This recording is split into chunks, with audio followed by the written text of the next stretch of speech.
Jürgen, I hope you managed to have a half-decent Christmas. I had. Thank you very much. I hope you too. So are there any good or bad news about the injuries or COVID? Any updates at all? Yeah, the boys who had to isolate or had COVID are back. Means Fab, Virgil, Curtis, and Thiago. Thiago was the latest. He came back, trained first time yesterday with the team. We have one young player was now isolating, and 2 staff. So it's really tricky. It's every morning when you come in, it's like a little bit like a lottery. You hope it's all fine, and then one case, and okay, that's the situation. But apart from that, we are fine. There's a lot of talk, of course, at a Premier League managers meeting about the pressure on players with the fixture backlog and COVID, etc. Does not playing on Boxing Day help that situation for you, or does it not really make that much difference? Yeah, of course. So I said before that the situation should not be like this, and we can discuss about that every year, all these kind of things. I know so many people think it's tradition. We wanted to play on Boxing Day. We could have played on Boxing Day, no problem at all. It was because of Leeds, obviously, the situation there. So we accept that. But then playing then 26 and 28 is just not right. And I just say that because it's true. So and I think you can find solutions for that. It's not that difficult to play football in a slightly different way. 26th, 29th, where's the problem? Some teams are doing that. United plays tonight, and I'm not sure when they have the next game. Probably not the 29th, it will be the 30th or whatever. So there's enough days for playing. You could play football, and it just would help the players, even without COVID. And the problem is now, obviously, but some teams definitely have a proper COVID problem in the moment, and then you rush a smaller group of players through 2 games.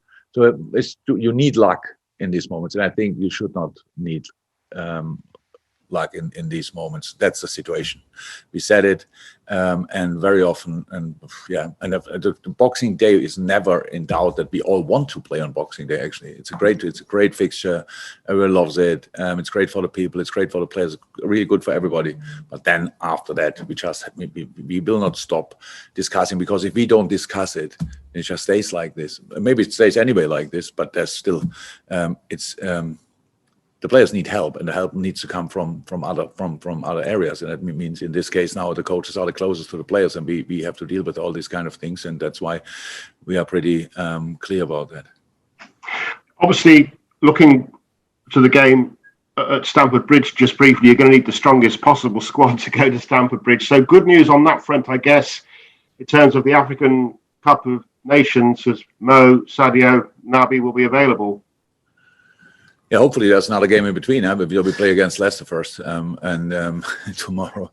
And they would always be available for that game, but they've been allowed to come a bit later, I think. Is that right?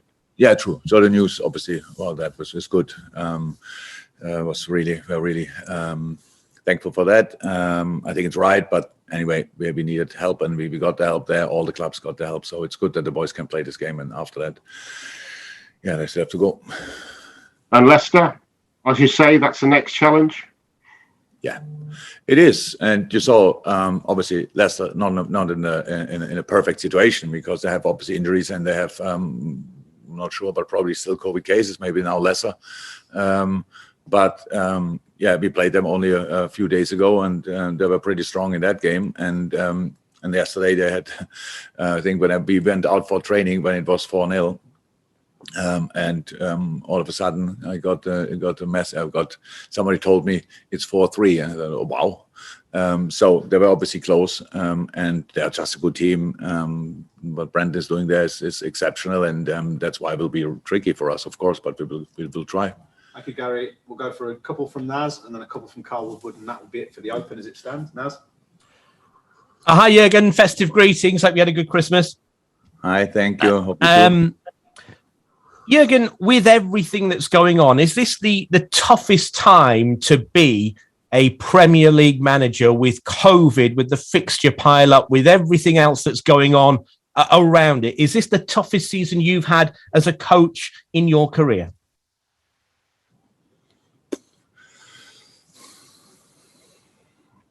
Is it toughest? I don't know.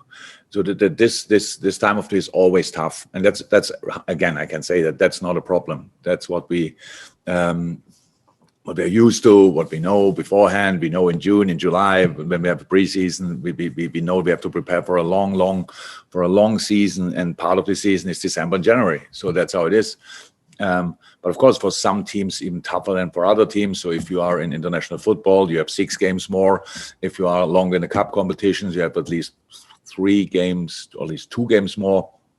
So that makes already 8 in a really in a specific time, and that's really tough. But it's the toughest. I'm not sure. So far, we cannot really be sure.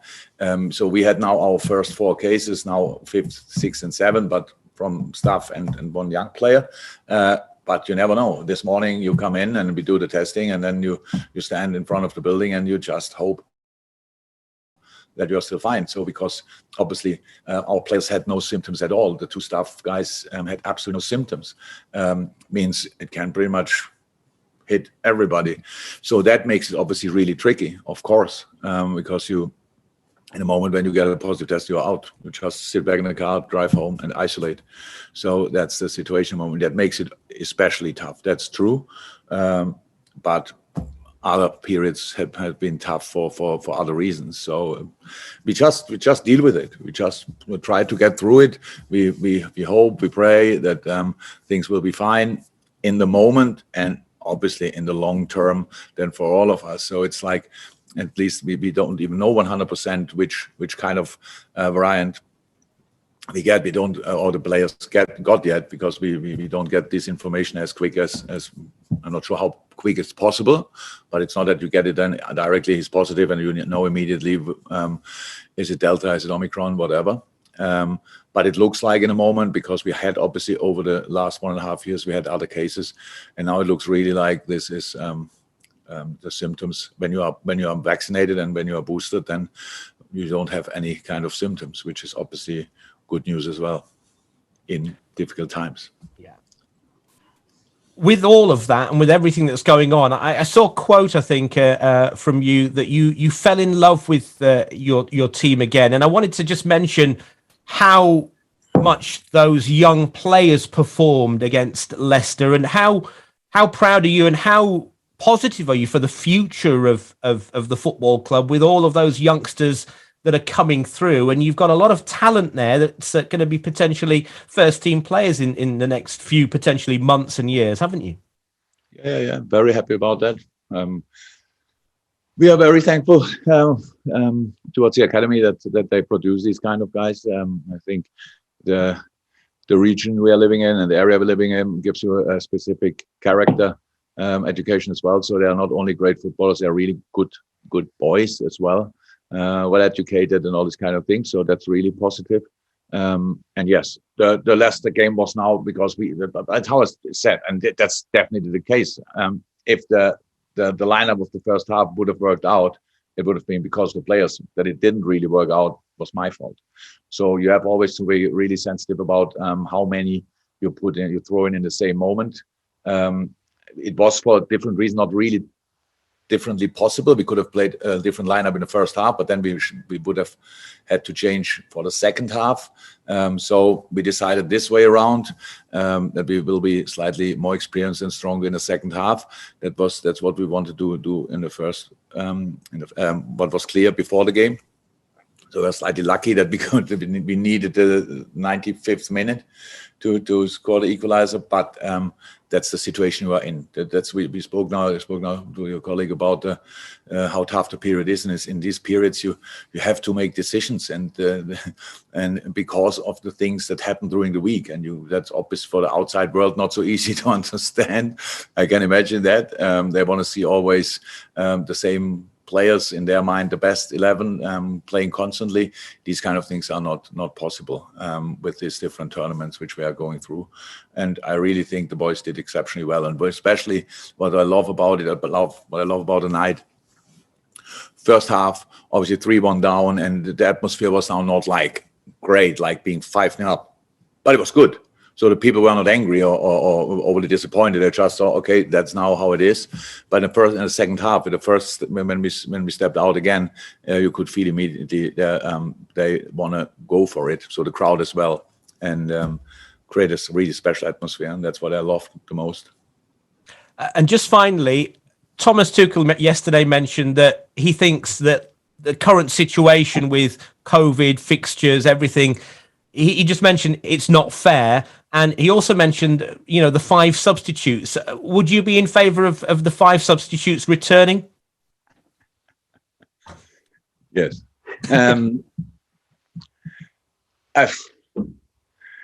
Look, it's... I think pretty much a lot of teams. So we have to put the competition on our side and don't say, okay, the City has better subs than I don't know which other team, than Southampton. We have better subs than Burnley or whatever. Yes, that's probably true, whatever that means exactly, because they still how it's Premier League and it can cause us problems and all these kind of things. But if you talk about the quality without playing just transfer market and all these kind of things, yeah, then that's the case. The problem is, obviously, so this intensity for a top class football in England is definitely at the edge. Is that right? At the edge. So it means a top class player in England, so plays roundabout, let me say Premier League, 38 games. Cup games, 2 cup competitions. So even when we don't go to the final, let's just put on another 5. It's 43. They have international games with their national teams because pretty much all of them play for their national teams. 9-10 games, 8-9-10 games a year. So you can count that. Plus Champions League games. The further you go, the more games it is. So you come pretty quick in an area with more than 50 games. Sorry? Higher. Huh? Yeah, Higher. Sorry. So my first season here, we played, I think, the final. It was the 64th game, if I'm right. So, yes, now we have squads and can swap and all these kind of things. But there are some key players they only get out when they are injured, pretty much. So that's how it is. And now, but now the decision about it is made, and we realized again in the managers' meeting, it was like that. The decision about it is made by 14 clubs. So I think you need 14 votes to change it. And there's something wrong because obviously for most of as an example. Burnley, I'm not sure how many players of them play international football when our players have 3 games, they have no game. So they play 38 Premier League games, cup games, another 2, 3, 4, so makes it 42. So we talk about an issue what some clubs definitely have, some players definitely have, but it's decided by other teams. And because we make kind of a competition of it in these votings, like, well, no, they are better than us and stuff like this. And that's a real problem. I have to say it's a real problem because it's the right decision, especially in this moment, because you bring players back after a COVID infection or after an injury, and because of the games you have to play, they have to play immediately. And then they go out again because you cannot get them off after 60 minutes and because you have to change others and all these kind of things. So that's a real problem. So this wonderful game is so wonderful because usually the player on the pitch are in good shape, are well trained, have well recovered, and go for it. And that's why we love the game. But now and the situation is clear. If you don't do that, it's just much more difficult. And again, one example is the best league in the world and the most intense league in the world is the only league in Europe and maybe in the world, I don't know, with still 3 subs. And that's not right. It's not. But we came through until here. But I still think we have to talk about it. We have to think about it. We should change it. But it's for the Premier League. Richard Master said he would like to make this decision by himself, but he can't because you need a vote. And this vote is other clubs, which other problems, different problems, say, no, we don't We don't want to have 5 subs, and so I don't see a real chance to change it, to be honest. Thank you, Naz. Thank you very much.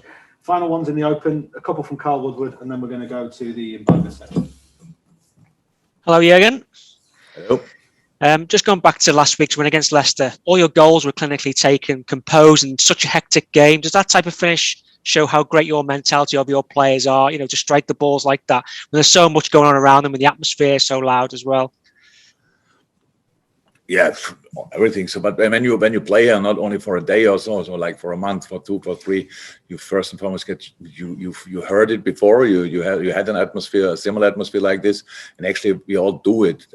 All of us, we all do it for playing in an atmosphere like Anfield can create, and so special. It's not that it makes you nervous. It just pushes you through, and it gives you just an extra boost constantly. And actually, it helps you flying. It helps you forgetting that it's really hard what you're doing here. That it's really intense, and that your body might give you some signs. I'm done or whatever. So you can just get through all these things. Yeah, absolutely special. But it's not. It helps. It's not hindering. Yeah, and that 4-0 result at Leicester 2 years ago, Boxing Day, was a brilliant away performance. Was that as close to perfection as you can get away from home? It was such a powerful display, and because of Leicester's last 2 results, they're going to be hurting tomorrow. Do you think you're going to need something like that tomorrow as well? I think we can divide it a little bit. So like this performance 2 years ago, that was after we came back from the Club World Cup from Qatar, and we had absolutely no idea how we will deal with that intensity because we played there 2 games.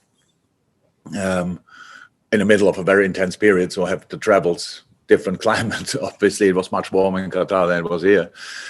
You come back and we had really no idea how the boys will react, and then this reaction was absolutely special. It was one of the best away performances we produced since I'm here. Was outstanding. But we shouldn't now compare, and the situation is clear. We have to. I expect Leicester will fight with all they have. That's how they are. But we will go there, and we want to go there to get a result as well. So we will fight as well. That's it. How good the game will be in the end, we will see. But we are going there to win the game, which is difficult enough.